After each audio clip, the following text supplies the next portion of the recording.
before we move on to any additional gameplay functionality, I just want to do a little bit of cleanup for the event sheet, because if you can imagine, there's going to be quite a lot of different things all over the screen, and you'll see that this will get quite extensive and quite long, and it'll look like a mess, and it'll be difficult to find things. So there's a way where we can tidy this up a little bit. So if we right click, we can add something called a group, and you can set these groups and name them whatever you want. So I'm going to create a couple of groups here, and the first one is going to be system, and then I'm going to right click and add another group, and I'm going to call this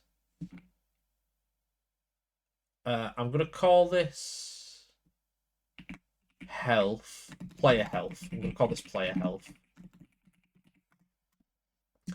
I'm going to add another one called controls, and then I'm going to add one more that is pickups. No, actually,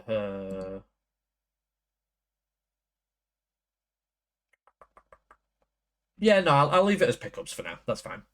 So, in system, I'm gonna drag and you need to make sure that when you're dragging these, you're dragging it from this very left-hand side here, because if I just drag this, it'll just move that event, and you don't want to be doing that. It'll cause issues with your project.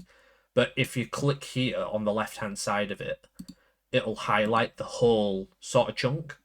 So I'm gonna click and drag. Oh, sorry. I'm gonna do it on start of layout. I'm gonna click and drag and pull that under my system group.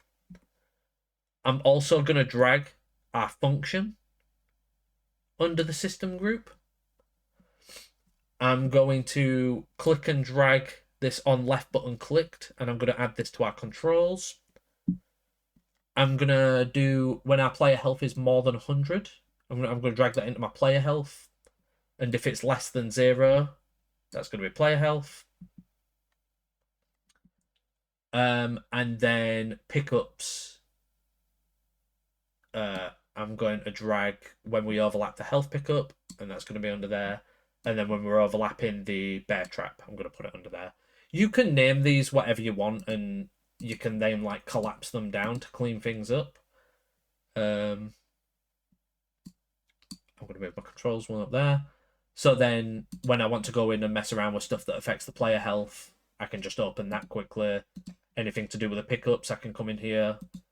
But yeah, this is just a way where you can organize and make it clean, because organizing your event sheet and making sure that all of your sprites and objects are named appropriately is massive. Because if you leave these all and just call them like sprite 1, sprite 2, sprite 3 and stuff, and you're not giving them appropriate names, it's going to be really difficult when I'm reading your events to figure out what it is that they're trying to do. And same for you. Imagine you're like going in and doing like hundreds of events, and then you go on holiday for like a week, come back, look at it, and you can't remember what's what, and you have to sort of go into detective mode to try figure out what's going on and what's what. So make sure that you're grouping your code together however you see fit, and that you're naming things appropriately. So your player sprite is your player, and your pickups are named what they are, like bear trap and health pickup and blah blah blah.